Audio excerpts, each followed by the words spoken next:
So getting established, and our speaker program. And we asked Florence Vincent to help us get that going, and suddenly we were in the middle of I-522, and we had two speakers that were going to be here anyway, so we have one of them tonight, and the other one will be here next week. So without any further ado, I would like to introduce Howard Vlieger. He is a third-generation Iowa farmer.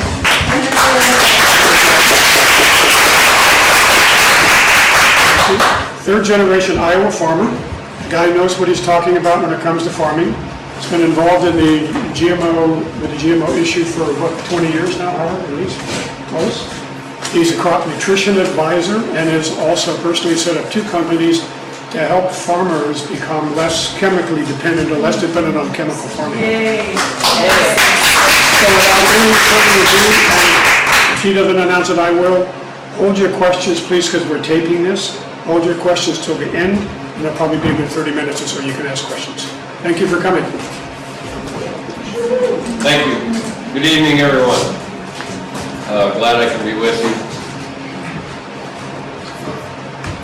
In 1989, I started using alternative farming methods on our family farm. It wasn't because of a great vision or plan or design, it was because of desperation. And it was one of the best things I ever did. I also have no problem admitting that that's when I became a student of the soil. And the more I know I don't know. The good Lord has given us and when we in our very limited understanding and capabilities start to comprehend part of it, we realize how much more vast and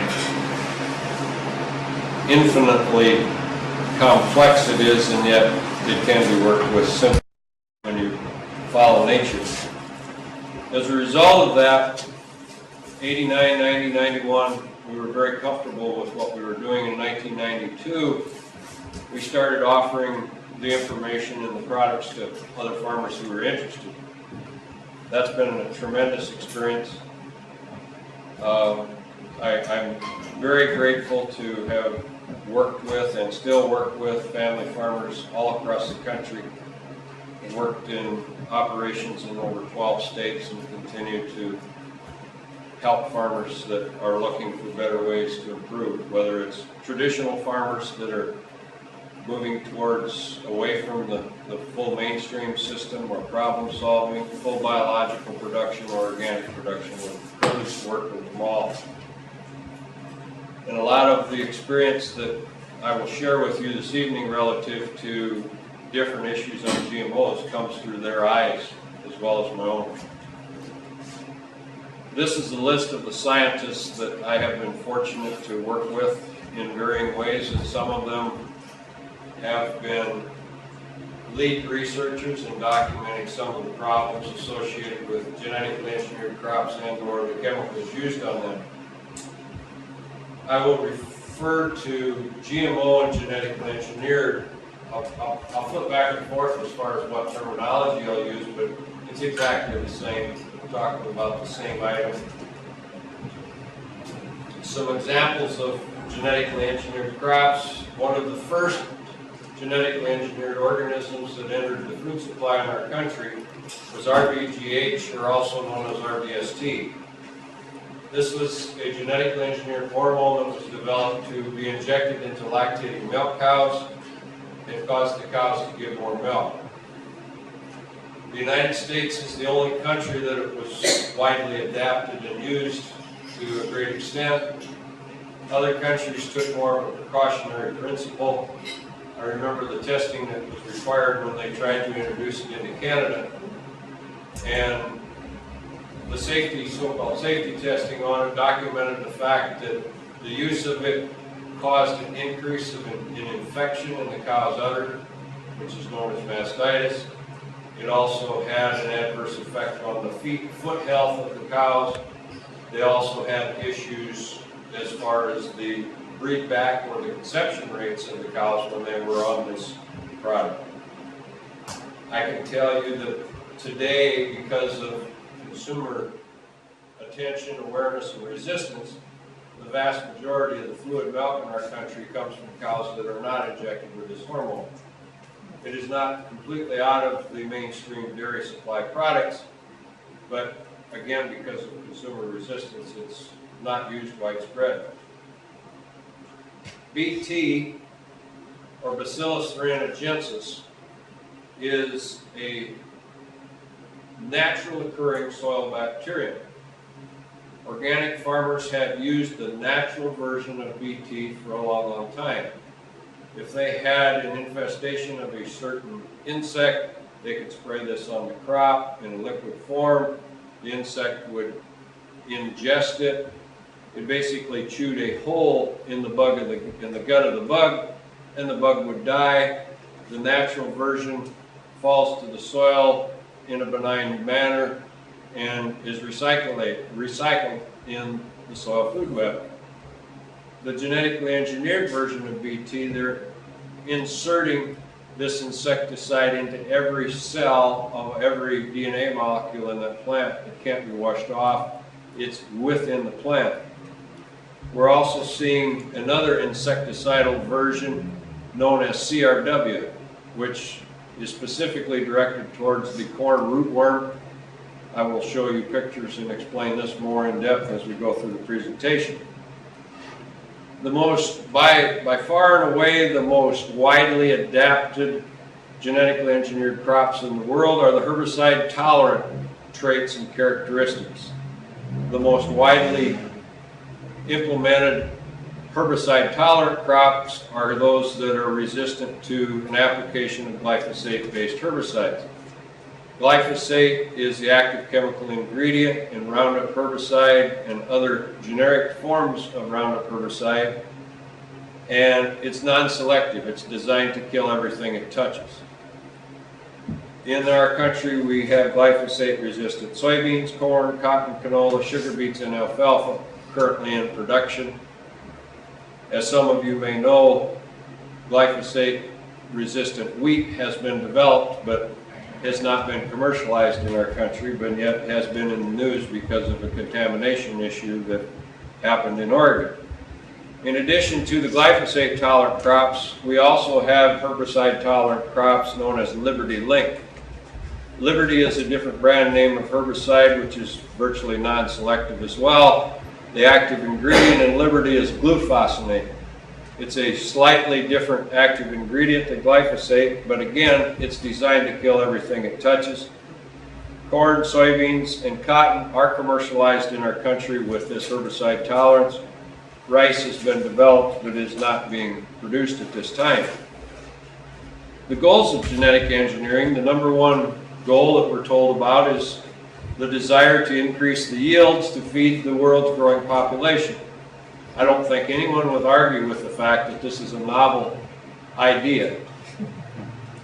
They also tell us that we're going to see an improved nutrition content in crops as an example, as a result of genetic engineering.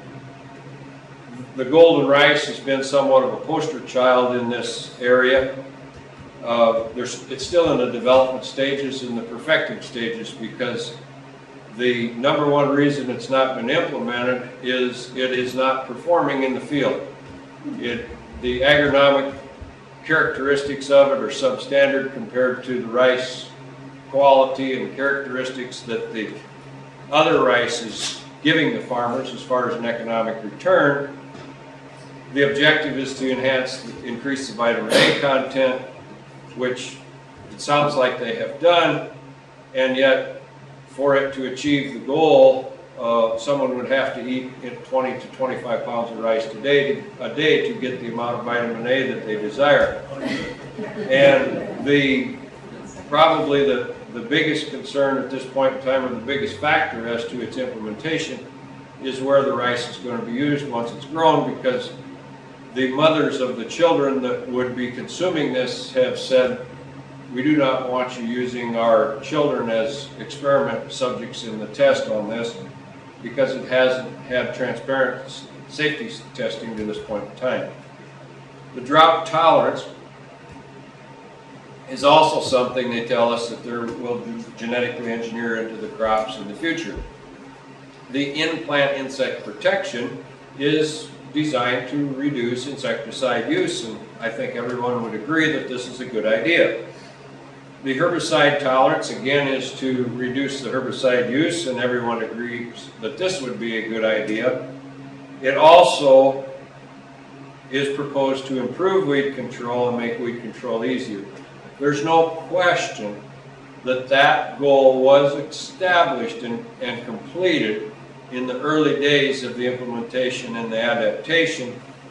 I'll let you decide for yourself later on in the presentation what you'll see as far as the performance of the weeds today. So let's take a look at some of what's happened since this technology was introduced. The increased yield. Research at the University of Nebraska in the early days of the introduction of glyphosate-resistant soybeans, they would test the conventional soybean and test the glyphosate-tolerant soybean side by side. In the early days of the introduction of these crops, it was allowable for the university researchers to get access to the seed and do this. Today, they need to have the express written consent of the company that holds a patent on the seed before they can access it for research. And it's questionable if any research that doesn't shine favorably on the traded versions is ever published. And in the early days, there was something that everyone came to know as yield drag. Dr. Huber has said there's no free lunch. If you're going to put something in, something may give. And this has been demonstrated a number of times with genetic engineering that either yield may suffer or nutritional quality may suffer because of something not being just quite right in how that crop is performing. There was also a report published in 2009 by the Union of Concerned Scientists. They looked at all of the data that was available and they titled the report Failure to Yield, because in the full analysis that they looked at, the genetically engineered crops were not yielding more than the conventional counterparts. On our farm in northwest Iowa, as soon as the seed company that we were working with made the BT version available, we put in a test plot. The seed company provided the seed for the test plot. We have never signed the technology agreement in our farming operation. In 1997, we had the first plot. The conventional hybrid that we had was kind of our old reliable. 2390 was its number.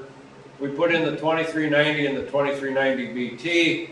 As you could see, the cost of seed per acre was a little over $10 per acre higher with the 2390 BT. We jump down here to the harvest moisture. The conventional version was 16% moisture. 15 is number 2 corn. The BT was 21% moisture, 5 percentage points wetter, which resulted in a dock on that grain when we harvested it and delivered it to town. As a result of that dock and the yield, we had 149 on the conventional and 146 on the BT. So we paid more for the seed, it yielded slightly less, and with the moisture discount, the bottom line was we lost $57.99 per acre on that hybrid by having the BT.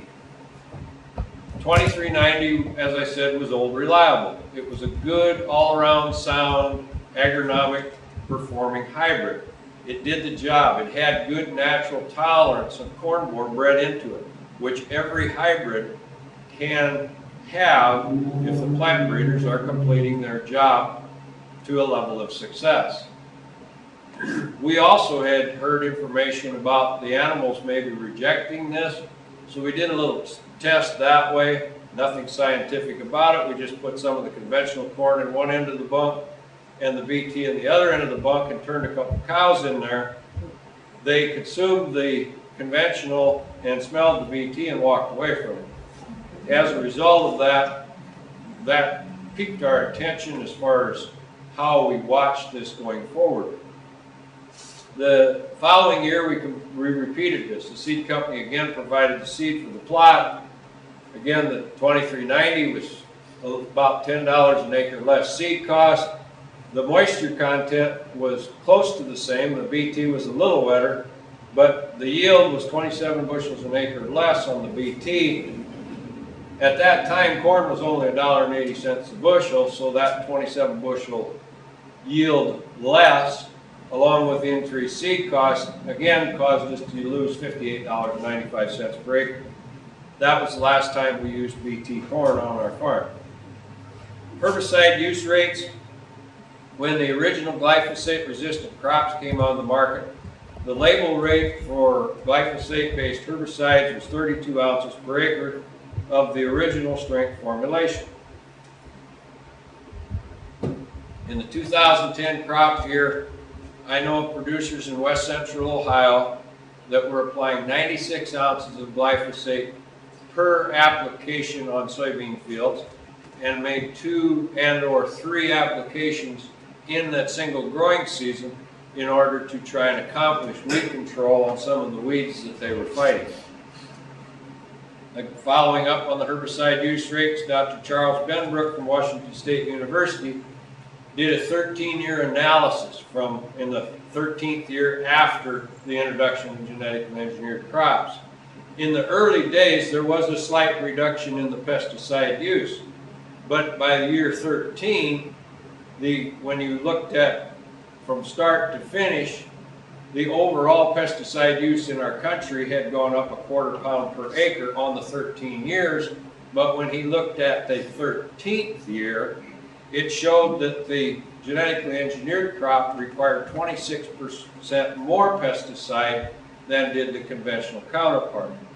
He did a follow-up to that in the 16th year where he just measured from start to finish, and there was an overall 7% increase. Argentina, they introduced glyphosate-resistant soybeans in 1996. They were applying 2 liters per hectare. By 2009 and 2010, they were applying 10 to 20 liters per hectare. At 20 liters per hectare, that's the equivalent, say, to about a gallon per acre of glyphosate-based herbicide. Insecticide use. There's a seed treatment that goes on virtually all of the genetically engineered corn and soybean seed now. It's known as a neonicotinoid insecticide. This is put on the seed in addition to fungicides. We never saw insecticide applied to the seed before the introduction of genetically engineered crops. The neonicotinoid insecticides have been banned in several of the European Union countries because of the proof from the scientific experiments that have been conducted there, documenting the fact that this insecticide is one of the factors contributing to the colony collapse disorder. This insecticide is systemic. They put it on the seed as the plant grows. That insecticide stays in the plant for a 3 to 4 month time period, and any pest that may chew on that plant will be adversely affected. What about the problem insects that we were to deal with? This is a picture of corn. You can see the small formation of the ear here in the center. All of these bugs that are crawling around there are adult rootworm beetles. They have chewed the silk off of that corn plant, and when you take that silk all away, there will be no pollination. You'll have just a bare cob. Now the life cycle of that rootworm is such. The eggs are in the soil, they hatch in the spring, they feed on the root of the corn as the corn is developing, then they go into a larva state, or a cocoon state, excuse me. They come out as the adult beetle, and if they're thick enough, they'll chew the silk off and you won't have pollination. This is what it looks like if the larvae are thick enough to chew the roots off of the corn. The corn all lays down, and there is the result of the poor pollination. There's no kernels.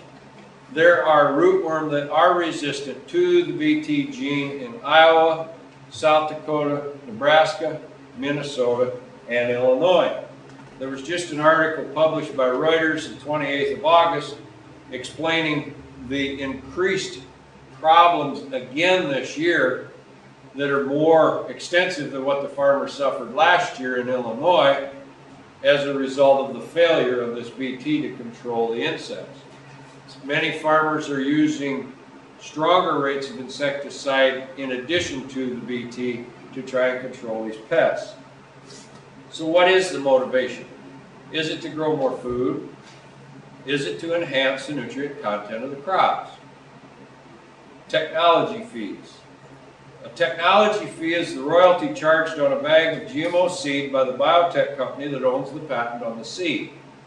The farmer that buys this seed pays that royalty for every bag of seed every year. In 2010, at the end of the year, I sat down and I thought, I'm going to do the math on this. I presumed that all of the acres that USDA reported for corn, soybeans, cotton, canola, and sugar beets would have this technology applied. I took the normal seeding rates when the crops I didn't know. I asked the people in those areas that raised those crops and came up with the figures of how much tech fee was generated per acre based on each type of crop. The per acre figure is only the technology fee. It's not for the seed, it's not for the fertilizer, it's not for the chemical, it's not for any other input. It's just the royalty on the bag of seed. In corn in 2010, we had 87.9 million acres in our country. If you presume that all of the acres used this, that's $60 an acre is $5,274 million. Soybeans, 78.9 million, $24 an acre, just under 1.9 billion. Cotton, 109 times 78, 850. The history on cotton seed in 1993, a 50-pound bag of cotton sold between $45 and $60 per bag.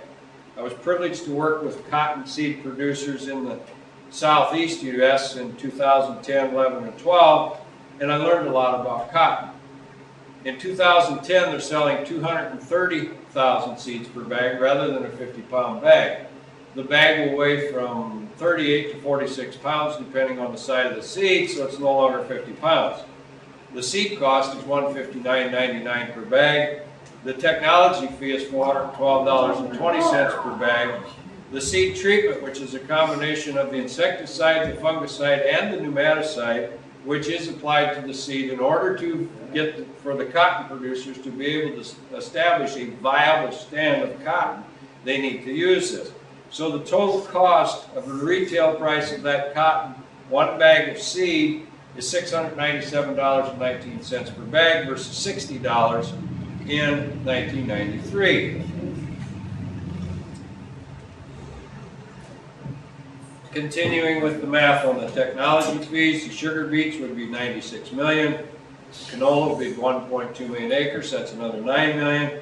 So if we subtotal all the crops raised in 2010 crop year and presume they were all applied, it would be just under $8.7 billion per year. This may explain some of the motivation. We have been told by proponents of the genetic engineering and also by some individuals at our land-grant universities that this is just an accelerated process of genetic improvements of hybrids that has been going on for thousands of years. This is absolutely not true.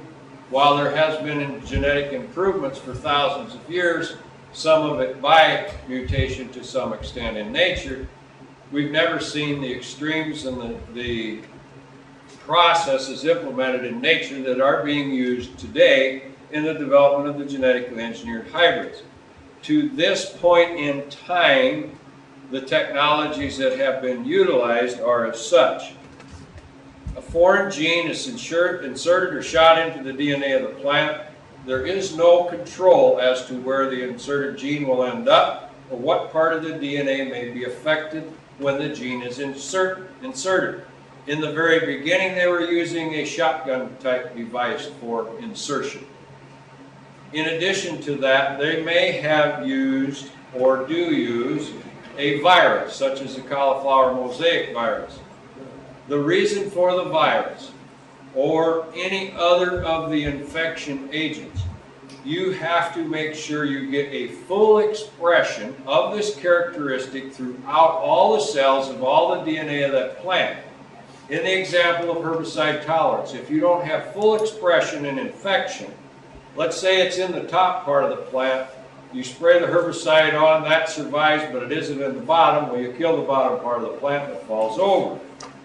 In addition to the mosaic virus, they developed a bacteria that is resistant to genetic engineering. That is inserted as a means to mark, or the placement of where the gene is ended up within that plant. In addition to that, an agrobacterium may be used as an infection agent. An agrobacterium is basically a cancer cell of the soil. They also use components of E. coli as an infection mechanism. If you go on the USDA's website and look up some of the drought-tolerant corn that's registered by the USDA or with the USDA by a company in our country, you will find all of these listed on that drought-tolerant hybrid. The European Food Safety Authority analyzed 85 genetically engineered crops, and they were looking for the presence of an unidentified or unspecified foreign organism. And they found a foreign virus in 54 of the 85 genetically engineered crops they analyzed. I had the good fortune in one of the presentations we did last week in Eastern Washington to have a just recently retired molecular microbiologist attend our meeting. As I explained the inaccuracy of the insertion, I said there was a 1 in 100,000 chance of getting it in the same place twice. She kindly and correctly straightened me out on that. She provided me with this slide, which she uses to explain the process, and then she showed me the actual math. I won't read all this to you, but basically it says the chance of getting it in the same place twice is 1 in a trillion to 1 in 100 trillion.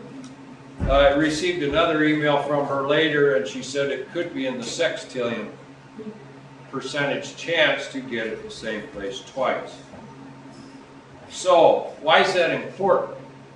Each time there's a genetic alteration, there's the potential development of a new, novel, foreign protein in the fruit of that plant. A lot of the safety testing on genetically engineered crops, they have tested just the actual protein they may be inserting for allergenistic effects. That really doesn't give us a true picture, because the foreign protein that may be developed in the fruit of that plant will be vastly different from the one they're inserting. Dr. Pustai helped me understand this in the very beginning when I started communicating with him, and just the insertion process, regardless of where it may be coming from, will establish the presence of this foreign protein. So what is the effect of these proteins on mammals, and how many may be affected? Wikipedia tells us there are 5,400 different species of mammals.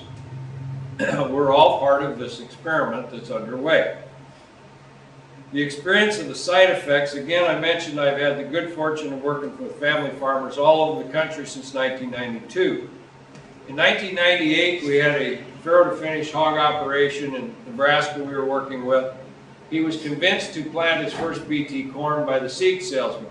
He purchased enough seed to where he could fill one of his grain bins with BT corn, and all the rest was conventional.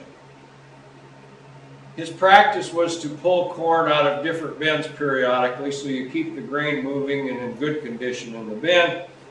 He had been feeding all the conventional, and his conception rates on his sows were 95 to 98%. He pulled feed out of the BT corn bin for the sows, and on that batch of sows, his conception rate dropped 30%. He noticed this right away by the cycling of the animals, contacted the veterinary. They did blood tests, they did other tests on the animals, they checked the feed for mold and mycotoxin. They couldn't figure out what the problem was. He called me and he said, what do you think? And I said, well, we've heard issues and questions as to fertility-related problems relative to BT. Don't feed the BT corn. So he went back with his conventional corn. His conception rate went back to 95 to 98%. He went along quite a ways doing this, and he hadn't pulled any corn out of that bin. He didn't have fat hogs at the time, and he thought, I need to pull some corn out of the bin again, so he pulled the BT out of there one more time for sow feed. The second time, his conception rate went down 70%. We go to South Dakota to a different operation that had a different BT corn that had explicit computerized record keeping. They knew everything that happened in every way, shape, or form. When they fed BT to their sows, they saw a reduction of 1.6 pigs per litter, and the weight of the pigs was lighter. Now, an operation that didn't keep explicit records might have missed that problem. We go to West Central Iowa. There was a gentleman there that had a different variety of BT corn. He planted most of his farm to it. He fed his animals. The sows seemed to conceive, and upon time of delivery, all he got was a sack of water and the afterbirth, and this was identified as pseudo-pregnancies. The veterinary did research. The university got involved in trying to pinpoint the problem. They tested the animals, they tested the feed. Nobody could come up with an answer. He was a Farm Bureau member. The Farm Bureau has a magazine called The Spokesman. They came out and they did an article on this. They published it in the paper. And within the first week of that article running in the paper, he had calls from farmers in 4 counties surrounding areas, all telling him they had the same problem in their hogs. When the farmers got together and talked and what's the common denominator, they were all using the same BT corn hybrid. For whatever reason, there was never a connection made by the university or the veterinaries or anybody else that this BT was a problem. But when all of the farmers switched off of that BT corn and went to conventional corn, the problem went away. In our part of Iowa, when the genetically engineered feed was in the feed supply, we saw an increase in ileitis, salmonella, and bloody bowel in the pigs. It was more dramatic in the nursery, but it stayed with some of them all the way through. And if any of these pigs succumbed to any of these diseases, a post-mortem would document the fact that there was ulcers consistently in their stomach. We also saw immune system disorders in the pigs that were consuming the genetically engineered feed. The foreign proteins, they can have either a subtle or a devastating effect on the mammal that consumes them, depending on the health of the immune system of the host mammal at consumption. We have seen it can cause either severe or moderate inflammation in the stomach and digestive tract. The immune system. Now I want you to imagine for a minute that I am your immune system. I am in your digestive tract, and it is my #1 responsibility to protect you 24/7, 365. I'm going to identify this countertop behind me as a foreign substance that you have consumed. Remember, I'm in your digestive tract. I am going to work 24/7, 365 and exert my efforts to getting rid of this foreign substance. So if you will, imagine that you leave here now and you go home and you come back at this time tomorrow evening. What's going to happen to my strength? Is it going to be weakened? Are autoimmune diseases increasing in our country? Do you know anyone with an autoimmune issue or illness? That brings me to a point in time of a tour of a hog slaughter plant. On this journey that began in 1989, along the way we developed a natural program for feeding livestock.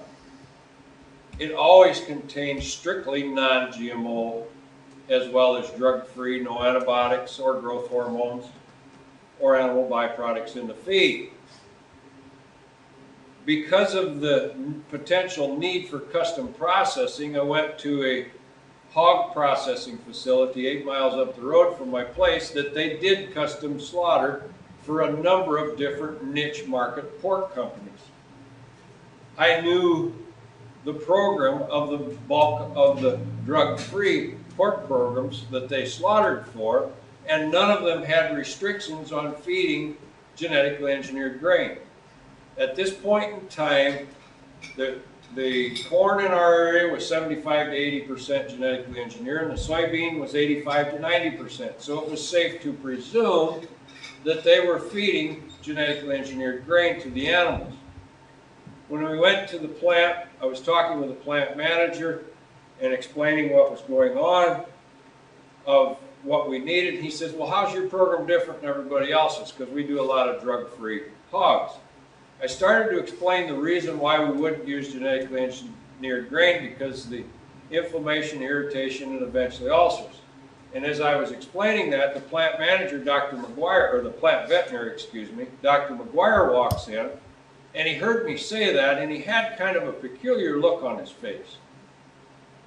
And that struck me funny. So I remembered that, and I realized I misinterpreted it later, but he took us through the entire plant. And he showed us every part of the animal and what they do with it. The only thing they throw away, by the way, is the eyelids. They use every part of that hog for something else. When we got to the point in the plant, I won't tell you what they use it for. When we got to the point in the plant of the stomachs, he washed his hands in the water in the sink there, he disinfected them, and he reached into a barrel and pulled out a stomach and held it up to where I could see the fundus end opened up. Having worked for a veterinary for 8 years, when I got out of high school, I kind of knew what the inside of the animal was supposed to look like. I could see redness and irritation. As a result of that, I asked permission to go back and take pictures of hog stomachs. I took pictures of 10 hog stomachs from our hogs that were on a multi-generational non-GMO program and drug-free. I took pictures of 10 hog stomachs that I classify as a-natural. I didn't know whose drug-free pork it was, and I didn't want to know. I wasn't trying to put anybody's pork program down. I was collecting information. So I had 10 pictures of ours, 10 pictures of A-natural, 10 pictures of B-natural, and 10 pictures of hogs that were fed antibiotics for the bulk of their lifetime. I put 2 of each in this presentation for the sake of pointing out what we found. The pictures are graphic. Don't worry, nobody's ever passed out, but if you're a little squeamish, you know, just shade your eyes a little bit. That did happen with one young lady the other night. I kept an eye on her. She wasn't wobbling in her chair at all. Dr. McGuire, as I mentioned, is the plant veterinary, and he helped me with the interpretation of these pictures. Dr. Newman is the veterinary I had the good fortune of working for 8 years. He was semi-retired when I showed him these pictures. When I showed him these pictures, the younger vets that I showed the pictures to, who had been practicing actively for the previous 10 years, they had seen a lot of this redness and irritation and inflammation. So what did they call it? If you see it all the time, what would you call it? Normal. Exactly. That was not the case. This is a healthy hog stomach. You can see the overall skin tone color of the stomach. This yellow is normal. That is mucus that will be generated as a result of the stomach being empty and no feed to digest. The amino acids and the enzymes are continually produced, and that mucus forms. This is the second one.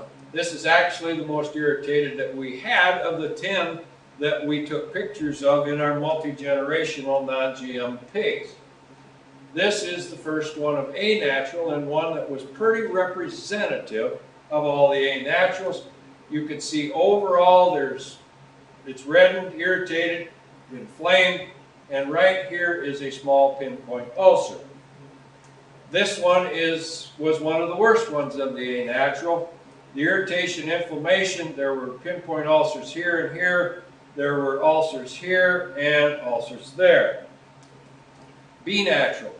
This one has, again, the overall irritation, inflammation expressed by the redness, but there are no ulcers present in this stomach.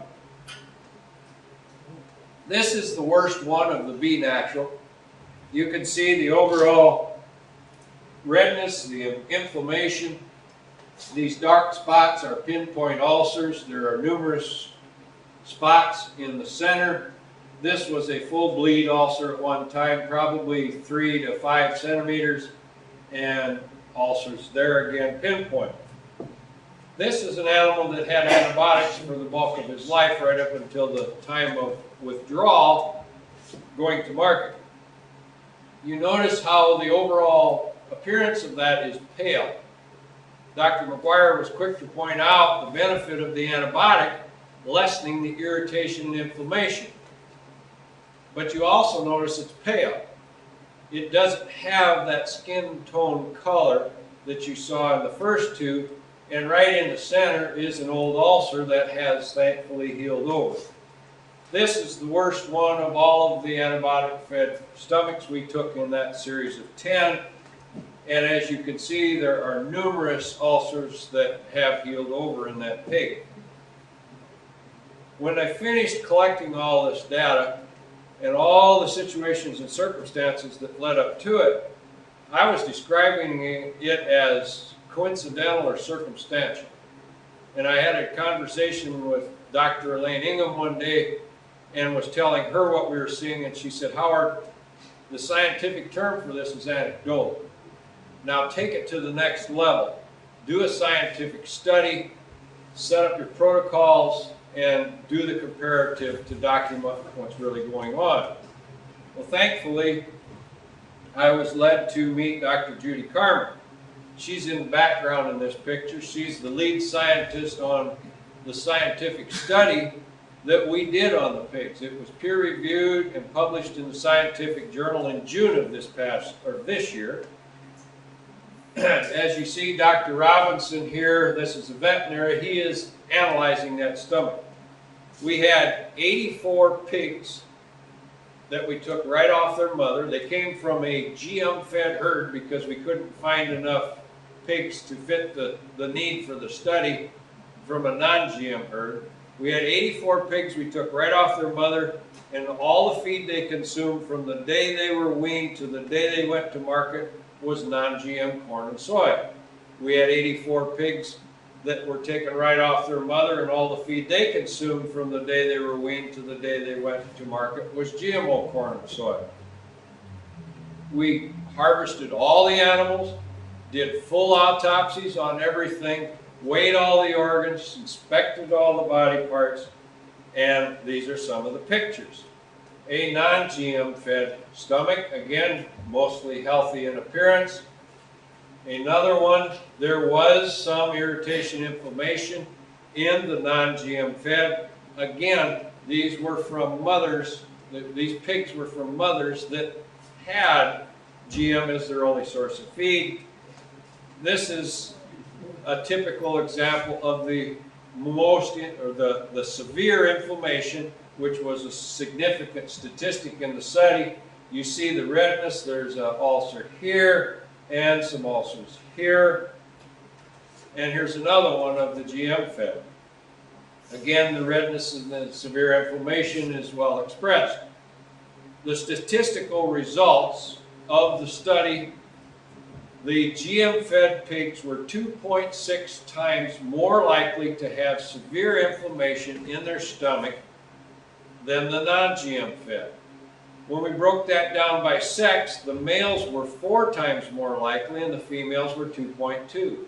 This is just the way it turned out. All the data was recorded and put into the scientific statistical graph.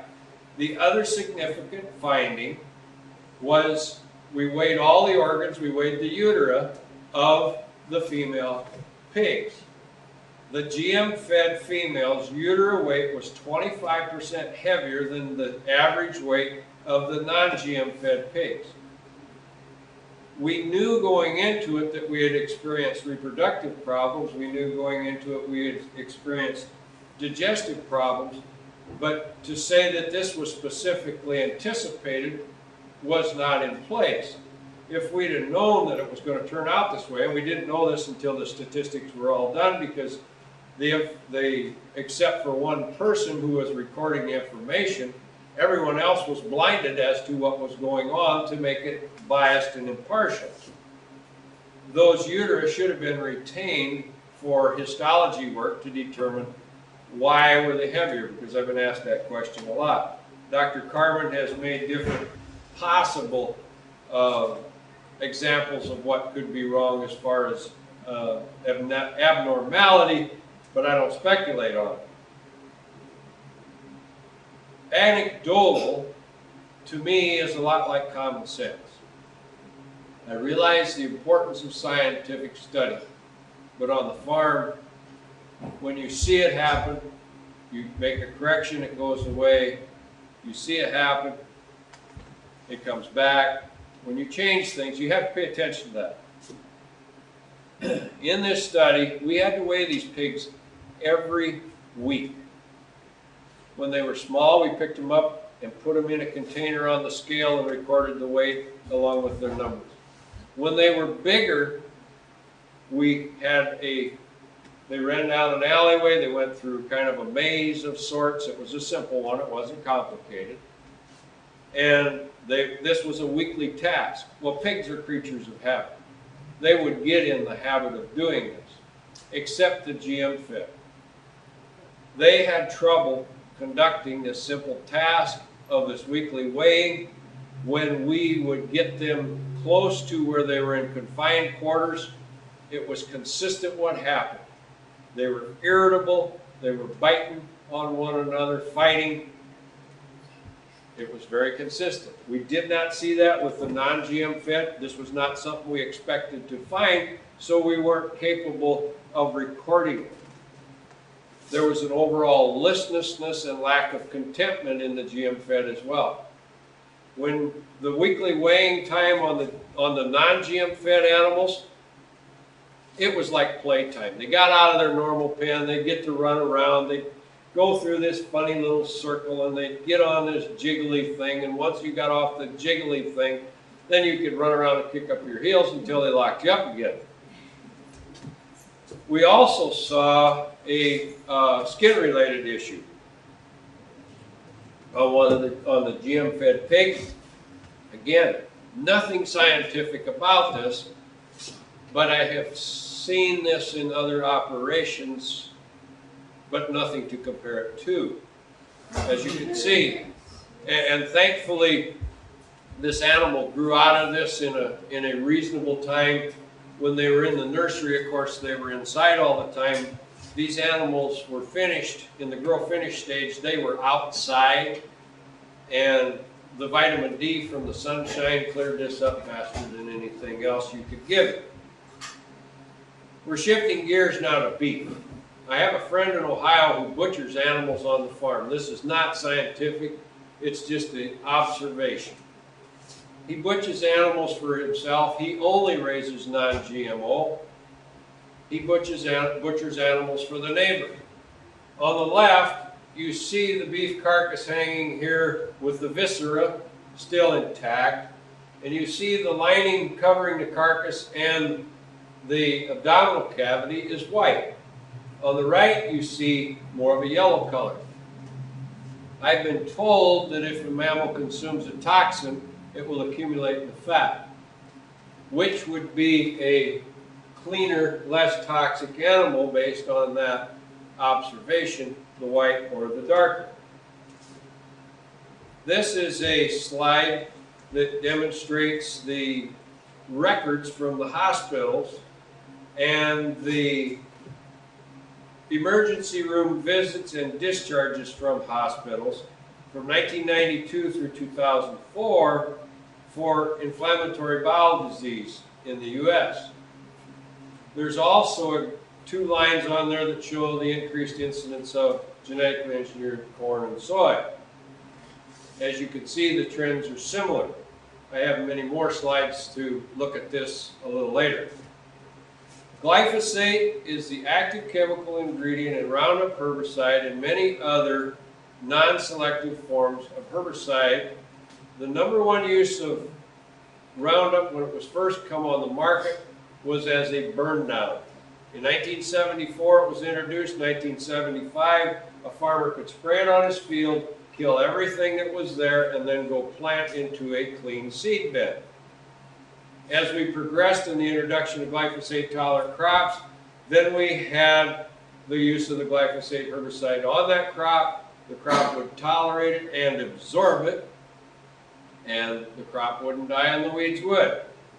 The other use, and it may be as widespread now in other countries, more so than here, is glyphosate's used as a pre-harvest agent or a ripening or desiccant product.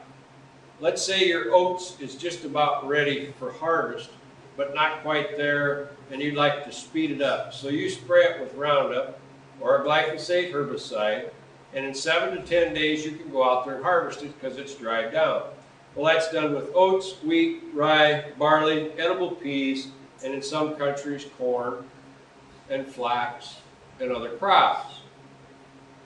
What do you imagine happens with that residue of the glyphosate in that instance? This is a schematic put together by Dr. Bob Kramer, a university researcher and a USDA ag research scientist at the University of Missouri. He's done extensive work on glyphosate, done excellent documentation of what happens in the soil with this product. Glyphosate is applied in a foliar manner to the plant. The glyphosate that hits the foliage of that plant, 20% of it, a minimum of 20%, is translocated into the soil. It immediately is translocated to all parts of the plant. It's systemic, so it moves everywhere. That's why it's been so effective as a herbicide. When it goes into the soil, it has been documented that it has an adverse effect on numerous beneficial families of soil microorganisms. These soil microorganisms, and I'll spare you the pain of rattling off the names that will make no sense whatsoever to you, but they are the control mechanism for many of the opportunistic or bad soil organisms that cause a host of different plant diseases. This was denied for a long time by the primary developer of this herbicide. But in 2010, they were granted a patent by the USDA Patent Office of glyphosate being patented as an antibiotic. In addition, when you can look this up, go to patent number on the U.S. Patent Office website. It's patent number 7771736. You will see that it's registered for parasite control, which of course an internal parasite is like a worm in your digestive system, but that's also a living organism. And glyphosate wipes out a host of different organisms, bacteria and the like, at only 1/10 of a part per million. Many of the beneficial organisms that it will damage are found in our digestive tracts and in the digestive tracts of different animals. Now, when it was first registered as a herbicide, they said it wouldn't hurt people because people don't have a shikimate pathway, only plants do. But guess what? The organisms in our digestive system that we depend on to break down our food and give us nutrition have a shikimate pathway. In addition to this biocidal or antibiotic effect, glyphosate is a very broad spectrum chelator. Chelate is a Greek word meaning claw or to hold. If you chelate something, you hang on to it and you don't let go.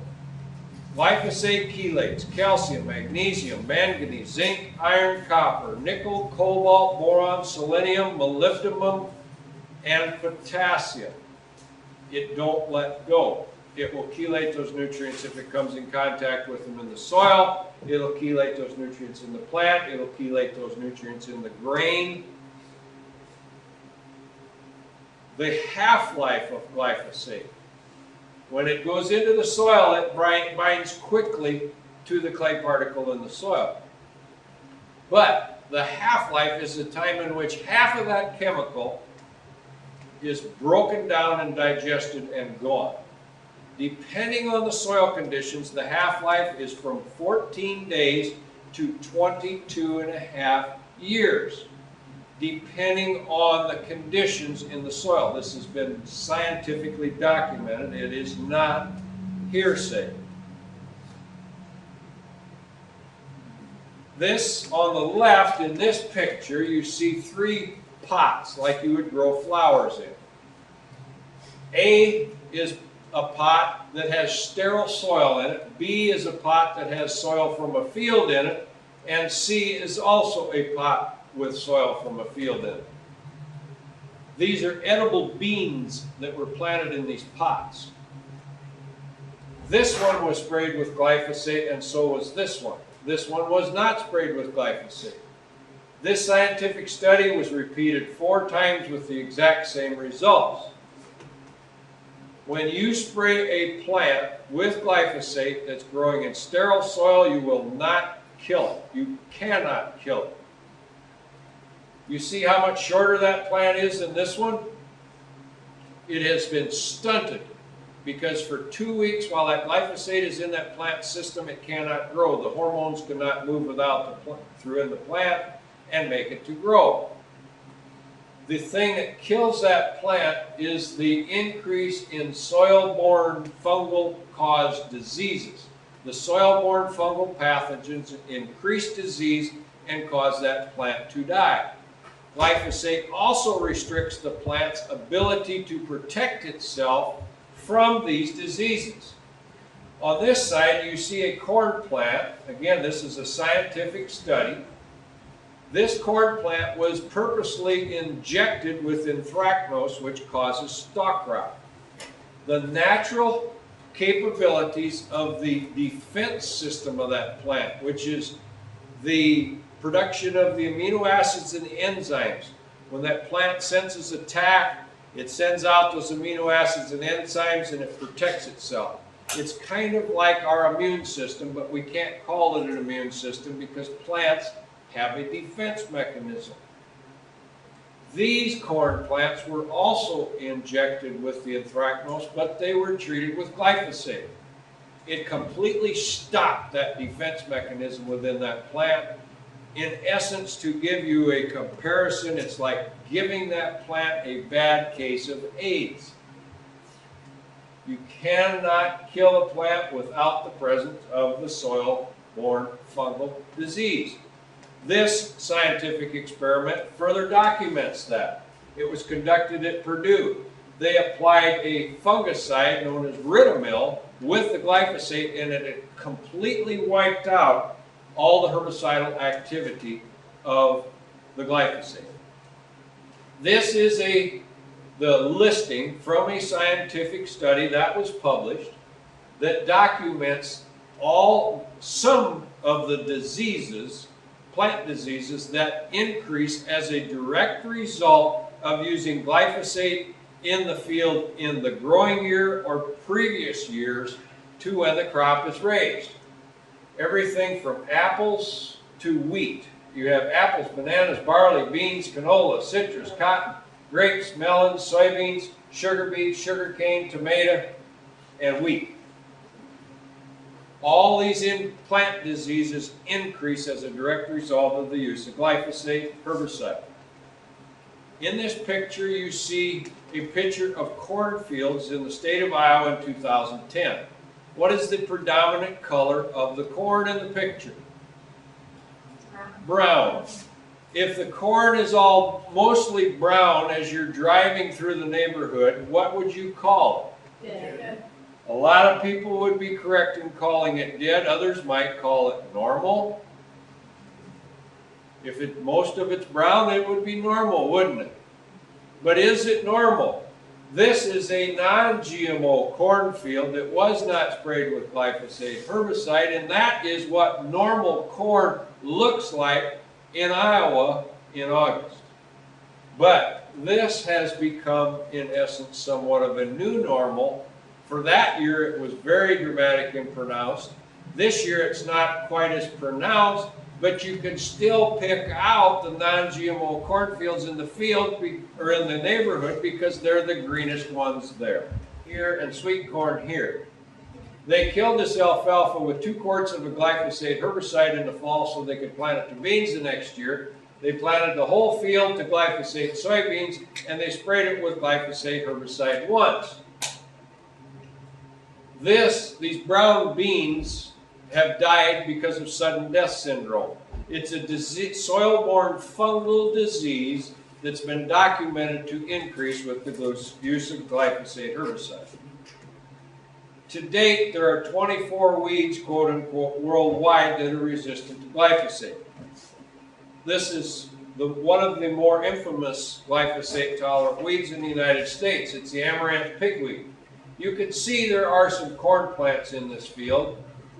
There was a problem with the germination of the corn. That's why the stand of corn is so bad. There's no herbicide been applied to this yet, but it shows you the amount of pressure that you can see from this weed when it gets a foothold on a farm. This is about knee high. When the amaranth pigweed is 4 inches tall, it'll grow 3 to 4 inches a day. When the amaranth pigweed gets over 4 inches tall, you can't kill it with the herbicide. Glyphosate won't touch it, and you can put on a cocktail mixture of herbicides, that 6 or 8 cocktail mixture herbicide, you're not going to get it. This is what a section of that field looked like when those weeds growed up. This young man is 6'4" and weighs 280 pounds. He didn't wish to become a movie star, so I shaded his face. 10 to 12 foot amaranth pigweed. They used to be about 3 foot tall when they were full grown and have 100,000 seeds on them. Today they get 10 to 12 feet tall and have over 400,000 seeds on them. This is the first cousin to the amaranth pigweed. We're now in Iowa. We have something called tall water hemp. You see the dark green plants that are shorter in this picture. That's soybeans. The taller plants with the seeds on it, that's tall water hemp. That field was sprayed 3 times with the glyphosate herbicide this growing season. The 3rd time there was also full rate of another herbicide added in, and they still couldn't kill that weed. There's another view. This is what it looks like when it competes with corn. It'll get right up there, 8 to 9 to 10 feet if it has to. This is the results of a scientific study that was conducted by Luis Zobioli and Dr. Bob Kramer.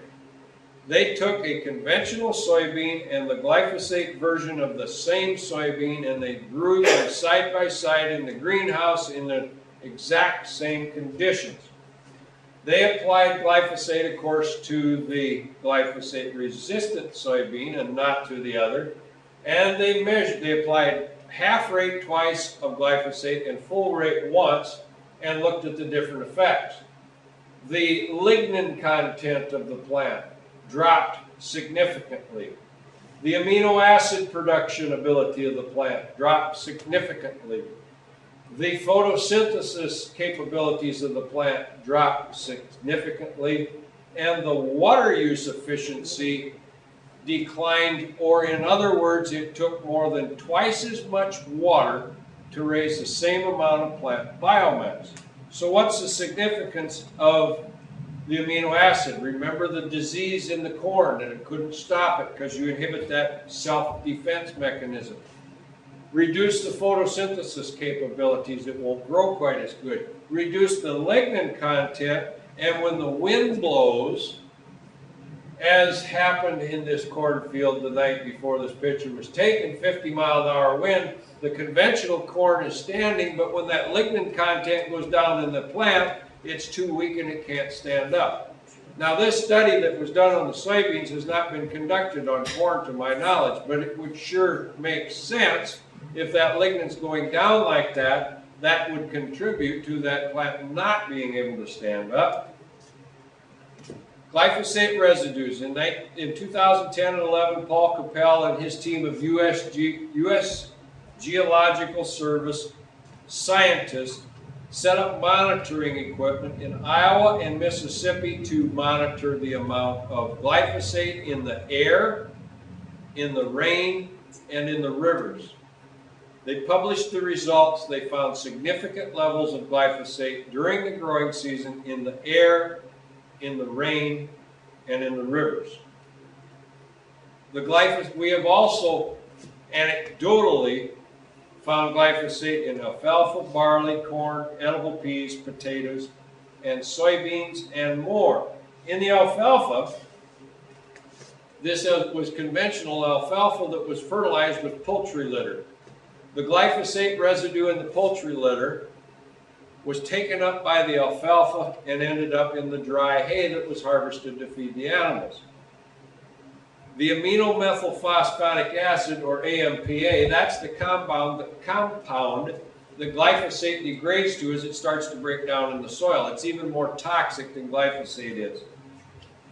Based on the number of analysis of manure that have been taken by a number of people in the Midwest that I'm fortunate to work with, we have sort of an average that you can presume there'll be about 2/3 of a quart of glyphosate applied per acre when you apply 3 tons of poultry litter from a CAFO livestock operation. In 1994, the EPA said 2 parts per million per day per life wouldn't hurt anyone as far as glyphosate residue was concerned. This year, on the 1st of May, they increased the tolerance allowances on all commodity crops that they allow glyphosate residue in at the simple request of a certain company in St. Louis. The top residue level of glyphosate residue in grain is 40 parts per million, and in forages it's 400 parts per million. In soy, in 97, it was 1/10 of a part per million. It was raised to 20. That's a 2,000% increase, not 200. 17 parts per million has been routinely detected. At 1/2 of a part per million, Professor Seralini has documented infertility caused by glyphosate affecting both the sperm and the egg. At 2/10 of a part per million, he has documented endocrine disruption. Endocrine disruption will cause birth defects in a fetus. Endocrine disruption in adult disrupts the cellular reformulation and regeneration that needs to occur in the body, and many times will cause the development of tumors. Dr. Andreas Carrasco is a scientist in Argentina. He was seeing an unusually high incidence of birth defects of the babies that were born to the mothers who lived in the rural communities adjoining the glyphosate-tolerant soybean fields that were being aerial sprayed with glyphosate-based herbicide. So he did a study with baby chicks, with chick embryos and frog embryos, purposely contaminating them with varying levels of glyphosate. He documented that it only took 2.03 parts per million to cause significant birth defects. This is one of the birth defects that was being witnessed to the babies that were being born in that rural community. A 447% increase in birth defects in that area from 1998 to 2008. How many of you folks are familiar with the birth defects that are occurring in your state? I would encourage you to go to a website entitled In Farm Wars and read. Farm Wars. Glyphosate, again, is a broad-spectrum chelator. Chelating calcium can affect the teeth and bones. Chelating iron can affect the blood. Chelating manganese and zinc affects the liver and the kidney. And chelating copper and magnesium affects the brain.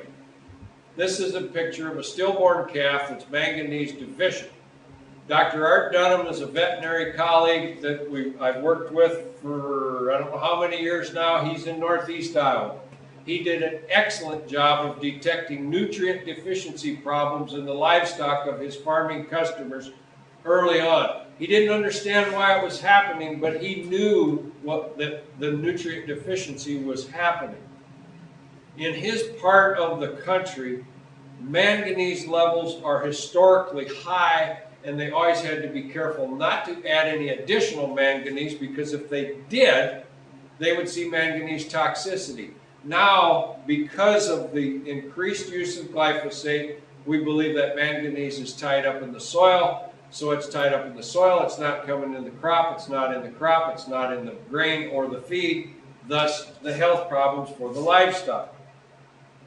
What about health concerns? Dr. Nancy Swanson is a PhD scientist in your state. She looked at starting in 1996 at the introduction of genetically engineered crops to 2012, and the adaptation of genetically engineered corn, soy, and cotton. You see the trend of their use. Compare that to the increase in autism in our country. Here's 1990, here's 96. There's the increase. The correlation between this increase in autism and the increase of the genetically engineered crops and the glyphosate use is 98.5%. Now that's not cause and effect, but it's a very interesting statistic to look at. Dr. Stephanie Seneff, who's a researcher from MIT, has done a lot of research on autism. In 2007, there were 1 in 150 children in our country with autism. By 2009, it was 1 in 100. By 2013, it's 1 in 50. At the rate we're going, it won't be long, and it will be 1 in 2. Dr. Swanson's information again, starting in 1980, diabetes and glyphosate use. The curve, or the increase, the trend line, if you will, if it would have stayed constant. 1996, what happened? Obesity. If a chemical is chelating the mineral nutrients and diluting or decreasing the mineral compound of the food, and there's less energy density and more hollow calories and more carbohydrates, would a mammal consume more out of a craving for increased nutrition? 1996, thyroid cancer. Again, if the trend would stay constant from 1975, 1996, the introduction of glyphosate-resistant soybeans and cotton. Seralini is a French scientist who's done a lot of excellent research. He conducted a lifetime feeding study of feeding genetically engineered corn and glyphosate residue to rats. He was viciously attacked and verbally assaulted in every way imaginable by the industry when the results of this study came out. They said it wasn't designed properly. Well, he didn't design it to be a cancer study. He didn't anticipate finding the cancer he found. A lifetime feeding study on a rat is 2 years or 24 months. That was the length of the study. The longest study that's ever been conducted for safety testing on genetically engineered crops is 90 days or 3 months. He had the control, which at 23 months, they developed tumors, and the industry said, you used the wrong rat because he used the Sprague Dawley rat, and they're prone to developing tumors. Well, they are just as prone to developing tumors as are human beings. So it was the perfect rat to use in that sense, and the Sprague Dawley rat is also the rat that the industry used to supposedly document the safety of genetically engineered crops in their 90-day study. At 4 to 7 months, they started to see a dramatic increase of the tumors in the genetically engineered fed and or glyphosate fed rat. Overall, 50% of the males and 70% of the females consuming GE or glyphosate died prematurely. Again, the tumors developed at 4 to 7 months. they were predominantly mammary tumors. This is an example of some of the tumors that the rats experienced. Seralini was very much vindicated in this whole thing when the French government announced that this study shall be and will be replicated with a larger group of animals. If he'd have known he was going to have a cancer study on his hand, he would have used more animals in the first place. And it's going to be done with that parameter the next time around. We're going to Germany now. Germany has a cool, cloudy climate. And as a result of that, they have a high incidence of Clostridium botulinum, the organism in the soil, present. The Clostridium botulinum organism causes toxic co-infection or botulism. Dr. Monica Kruger is a veterinary at the Leipzig University, and she has documented acute and chronic botulism hitting dairy cattle herds in a dramatic way when they're finding 1/10 of a part per million of glyphosate residue in the feed. They found it the first time in the soybean meal that came from our country. She has also documented that that same 1/10 of a part per million level of glyphosate residue is killing good bugs in the digestive system of chickens and causing E. coli to go through the roof. In the cattle, they kill 3 families of beneficial organisms that would naturally control the botulism organism. In January of 2010, Professor Don Huber wrote a letter to Secretary of Agriculture Vilsack. He brought to his attention the discovery of a new organism, that's the dots in this picture. When that organism was present, we were seeing an increasingly high number of spontaneous abortions in cattle, beef and dairy, in sheep, in goats, in chickens, in pigs, in horses. The letter was to bring this problem in front of the Secretary so he was aware of it, and an appeal for help and assistance with solving the problem. The incidence of this problem being in place is the greatest when the animals are consuming crops that are raised from genetic engineering that have been sprayed with glyphosate. It's not that it doesn't happen anywhere else, but the incidence is the greatest in that scenario. In the right of this picture is Dave Murphy. He was effective in arranging a meeting with USDA officials. In July of 2011, Bob Streit from Ames, Iowa, an excellent crop scout, Dr. Michael McNeil, PhD, retired military officer, worked with Dr. Huber at Fort Detrick when they were both in the Army, an excellent crop scout in north central Iowa, myself and Dr. Huber. We all went and met with USDA about this matter. We had a scheduled an hour-and-a-half meeting, and everybody had something prepared to say.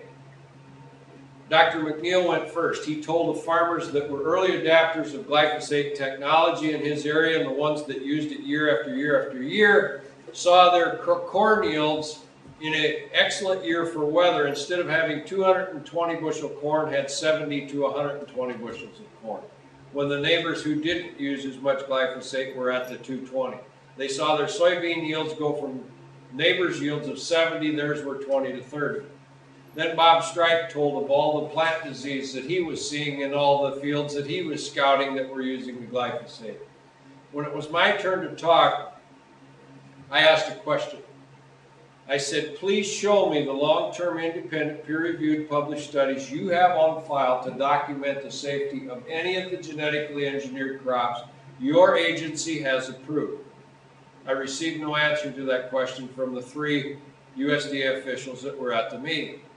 I went on to quote the Aziz study out of Canada, a scientific study that documented the presence of the Cry1 ABBT toxin in the blood of 93% of the pregnant women they tested. 80% of those women passed that BT toxin onto their baby's blood. I quoted the Gallagher study commissioned by the Supreme Court in India on BT brinjal. Professor Gallagher documented, first of all, that the OECD sound guidelines of scientific research have never been applied to the safety testing of genetically engineered crops, and that the 14, 21, 30, or 90-day studies that have documented significant reason for concern, the concern has been ignored and the plants have been improved in spite of the reason for concern. I then quoted the Seralini study on glyphosate toxicity and the Carrasco study, and then I sat down. The bulk of the time was utilized by Dr. Huber. At the end of the meeting, the head person from USDA had to go because we went long. I politely stood up between that individual and the door. I repeated my question. I said, would you please point me to the long-term independent peer-reviewed published studies you have on file to document the safety of any of the genetically engineered crops your agency has approved?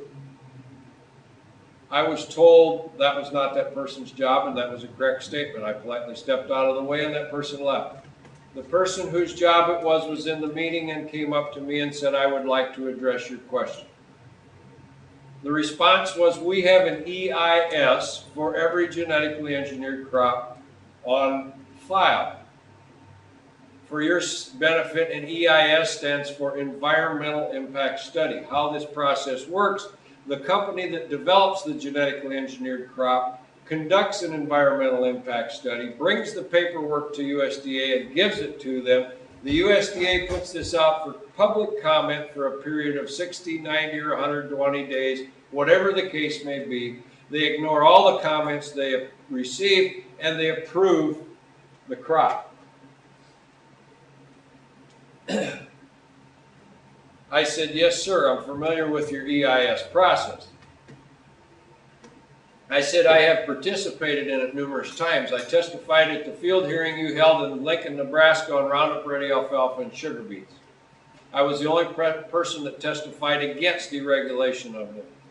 I was the only person that offered peer-reviewed, published scientific studies to back up my testimony, documenting the fact that glyphosate was hurting the sugar beets and hurting the soil and the environment. I also submitted additional comments through your online submission process. I said, sir, the fact of the matter is science has no place in your approval process. I said, I realize that's not in your control because it goes back to when the first Bush was in the White House in 1992, when the first word of regulation or lack thereof of genetically engineered crops was established. There was a man at the head of the FDA by the name of Michael Taylor. Under his supervision, 2 terms relative to genetically engineered crops were established. Substantially equivalent, generally recognized as safe. There was zero science to support the establishment of either one of those terms. Mr. Taylor is now the food czar in the current administration and has had a number of different held a number of different positions in regulatory agencies between now and then. But his most notorious career accomplishment is that of being a lawyer for Monsanto. I said, sir, we have a classic example of the fox guarding the hen house. I know that's not your fault. I know there's nothing you can do to fix it, but therein lies our problem. Thank you for at least addressing my question. I stuck out my hand. He shook my hand. He nodded my head, got a little bit of a smile on his face, and walked out the door. What do you see in this picture? This combine is harvesting genetically engineered corn that has been sprayed with glyphosate herbicide. A gentleman from northwest Iowa noticed a lot of dust coming from the combine when they harvested his father's glyphosate-tolerant corn and his brother's Liberty Link corn. So he cleaned off a spot on the combine in the beginning of the day in each one of these fields, and at the end of the day, he grabbed a sample of that dust. So he had the glyphosate dust and the Liberty Link dust. He also saw a lot of dust accumulating in his hog building, and he thought, I'll take a sample of that also. He put that in a different bag, and he sent these 3 samples to Midwest Labs in Omaha and asked them to do a mold count and identification on these samples. These are the results he received. When he received the results, there was a note in there and it said, warning, anyone working in an environment where the CFU count is over 1,000 CFUs per gram should have protective breathing devices on. The hog dust, we'll start with that, 14,000 CFUs per gram. Of that, 1,000 is Aspergillus niger, the rest is, there's 10,000 Aspergillus species other, and 3,000 penicillium. The Liberty Link corn is 7,200,000 total count. Of that, 7 million is Aspergillus and 200,000 is penicillium. The glyphosate tolerant corn is 15,600,000. Of that, it's all Aspergillus species. I'm told by the scientists, researchers who have extensive knowledge in this area that the Aspergillus species is one of the more aggressive types of mold or mycotoxin causing species of disease. This is not scientific, it's just an observation. But there's another observation that goes with it. Depending on the weather that is had during the growing season, that dust level goes up and down. And about harvest time, it seems like there's a coincidence. There's a high number of people living in the rural areas, whether it's in town or on the farm, that may have some type of a respiratory issue that they have to seek medical attention for. This is an interactive slide. You have to work with me to get through this slide. I'm going to ask you questions. You need to give me answers. Have you ever seen or do you recognize the names in the center of the circle? Yes. Yes. Have you ever seen a commercial in a magazine or on TV that says if you cannot afford your medication costs, we have a program to assist you, contact us? Yes. That commercial is sponsored by AstraZeneca. Have you ever heard of a product called atrazine? One of the oldest corn herbicides used in crop production in our country. Did you know AstraZeneca Syngenta is the 4th largest producer of genetically engineered seed in our country? Okay, when you see or hear Bayer, what's the first thing that comes to your mind? Have you ever heard of Bayer Crop Science, the makers of Aztec insecticide, Liberty herbicide, and genetically engineered crops? When you see or hear Pfizer, Pharmacia, Upjohn, what do you think of? Did you know that they were the sole parent company of Monsanto at one point in time, and they're still connected in a interesting manner? So we have established the fact that all these companies are in the pharmaceutical and chemical business. We will start with chemical. I would like you to give me one word that you would use to describe a chemical that kills a weed or kills an insect. You're describing this chemical to a 5-year-old child. What one word might you choose? Poison. Okay, we're using poison to raise crops. What do we raise crops for? Food. Cereal and grain. What do we feed the bulk of the grain to? Animals. Livestock. In using this poison on the crops, if there were to be a residual effect from it, do you think it would be good or bad? Bad. If there's a negative effect in the grain that you feed to the livestock and the livestock don't feel good, who would you call? When the veterinary comes and looks at your livestock, what might he suggest you give them to help them feel better? If you want them to grow faster and you can improve your cost of production, what might you use to do that? What do we raise livestock for? Who eats the meat? If there were to be an adverse effect from this poison that's used on crops that might affect the grain, that could affect the livestock, is there a chance it could be in the meat? Yes. If the people eat the meat and they don't feel good, where do they go?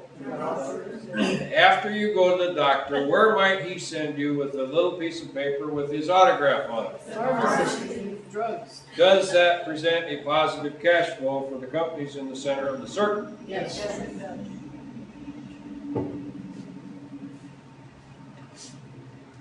I don't know if I mentioned this when I put up the second slide in the presentation about all of the scientists that most all the scientists that I'm blessed to work with in some way or another. They all believe in future potential benefit in genetic engineering. If and when the technology is performed in a precise manner that's accurate and is performed in a manner focused on the improvement of the genetics for yield and nutrient performance, and when that's accomplished, open and transparent safety testing to document the safety. They all agree that there's tremendous benefit. At this point in time, with this, what we have is the production of your family, your children, and your grandchildren eating GMO. No. What can you do? How many people, and can you read what it says on this sign? That sign is posted on the school grounds in a schoolyard in Irvine, California. A friend of mine gave it to me. They have just used a glyphosate-based herbicide to spray that school grounds. How many people have ever used a glyphosate-based herbicide to spray a weed around their house or in the sidewalk? What might happen to the residual amount of that glyphosate that hits the cement when it rains? Get into our water supply. I have a suggestion for killing those weeds in the crack in the sidewalk. My mother would fill the teapot with water and set it on the burner and turn the burner on high, and when the teapot whistled, she'd pick it up and she'd walk outside and she'd pour it in the crack. And she'd pour that hot water, boiling hot water on all those weeds. She'd go back and put the teapot back on the stove. She'd go out and she'd pull those weeds out like this. They came right out. And to my knowledge, there's no residual adverse effect of that hot water running down. If you would like more information about this subject, I suggest this reading material.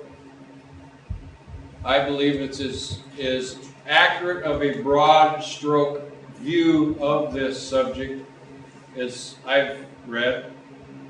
I only found one tiny, what I would identify as error in it as far as the information. It's extremely well documented. Seeds of Destruction by William Ingle. I would also suggest this book, Our Stolen Future by Theo Colbert. This book thoroughly lays out in a lay person's language the adverse effect and the endocrine disrupting capabilities of synthetic chemicals. Some of the synthetic chemicals that have been used, and I believe are being used, that's only my belief, but some of the synthetic chemicals that have been used are causing birth defects that will be lingering to the second, third, and in some cases fourth generation of children when that child is exposed to that contaminant while it's in the womb of the mother. I've put a lot of heavy stuff out here, and I like to end on a lighter note and a positive note. Look at this picture. What do you see? A friend sent this to us. He had 2 bags of seed in the warehouse with ears of corn in them. One had non-GMO and one had GMO, and they were sitting side by side. You can see in the top picture what happened, and here's a close-up of each one. The mice were fussy in what they ate. This picture came from a friend in Ohio. He put 2 ears of corn on a tree on a nail. The one was conventional, the other was a genetically engineered ear. He took this picture 9 months later. What do these mice and squirrels know that others may not?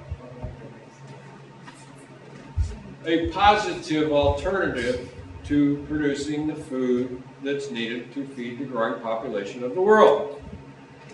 This is a picture from 2012 in the Midwest. This is actually in Nebraska. This dark green field here is a non-GMO soybean field that was under a biological crop production system. This soybean field here is a glyphosate tolerant soybean field. You see this row here is green for a little ways. They missed that row when they sprayed it the second time. Here's another picture from Iowa. This is a gravel road that divides this field and this field. This was the drought. This was triple stacked genetically engineered corn that was sprayed with glyphosate herbicide. I don't know the yield of it, but it was chopped for silage. The yield wasn't very good. This is corn that was raised in a biological production system. If you go, and I should have had the picture, but if you go all the way across this field to the edge, there was a cornfield here that was triple stacked, genetically engineered, sprayed with glyphosate, appraised at 27 bushels per acre and chopped for silage. There was another field here adjacent to this part that was appraised at 12 bushels per acre and chopped for silage. It was also genetically engineered and sprayed with glyphosate.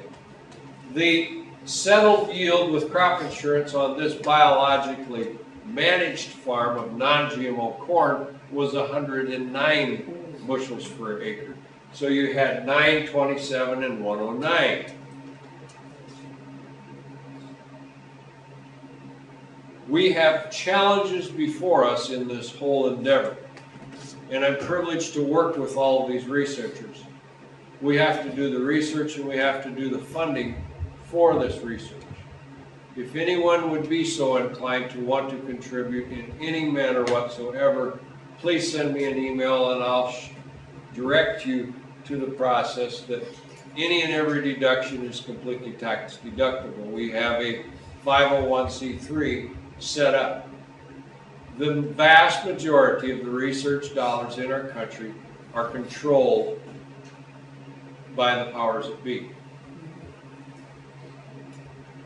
Questions? Yes, ma'am. What about the proximity of the GMO crops and the non-GMO crops and the cross-pollination? The proximity of the GMO to the non-GMO is a problem that can be managed if it's approached correctly.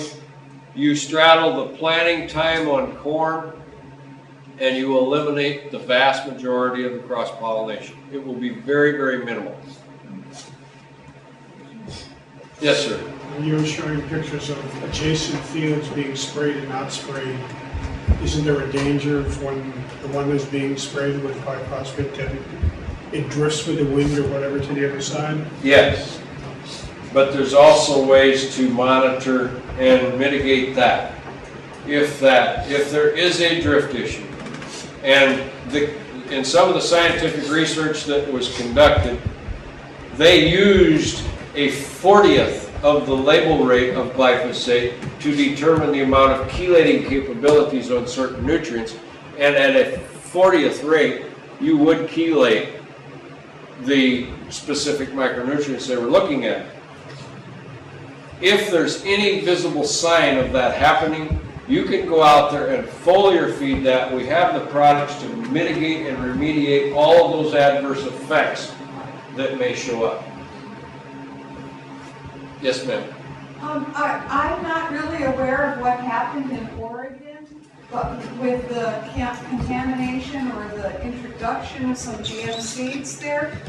Are you aware of it, and can you explain more? I believe you're referring to the discovery of the glyphosate-tolerant wheat in a field. And that wheat was allowed to be tested in a controlled, supposedly controlled situation in 19 different states. That glyphosate tolerant wheat was never approved and deregulated to be grown in this country, and I'm not aware of the follow-up to document how that actually showed up where it's at. There's been no further information released since that, since that incident was reported. We do know that exports were halted by major customers that we have in parts of the world as a result of it. I think they have been resumed, but there is testing to verify and document the fact that there is no genetically engineered wheat in the wheat that's being exported. I know of no country in the world that has any desire to buy any wheat that's genetically engineered in any manner. Yes, sir. Howard, you mentioned that Monsanto is actually knowing that this is going on across the world. They're actually shifting back towards the standard seeds now. There are countries in the world where genetically engineered corn is not allowed. And all of the big seed producers are increasing the developments of their non-GMO corn to fulfill that need, as well as the needs of the ever-increasing demand for it in our country. This spring, before planting, a farmer in Iowa that was close to the Mississippi River can contract non-GMO corn and lock in an 80-cent per bushel premium before he planted it. If you were on the I-35 corridor, that premium was around 50 cents per bushel. I don't foresee a slowdown in the demand on the non-GMO corn and non-GMO soy from a feed standpoint, and I really seriously doubt that these companies are going to let that market slip away from them.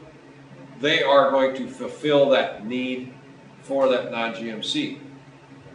And as the story's been said, or the illustration's been given by some, the pendulum, how it swings, well, this pendulum has been all the way over to maximum on genetically engineered corn planting. It's on the way back.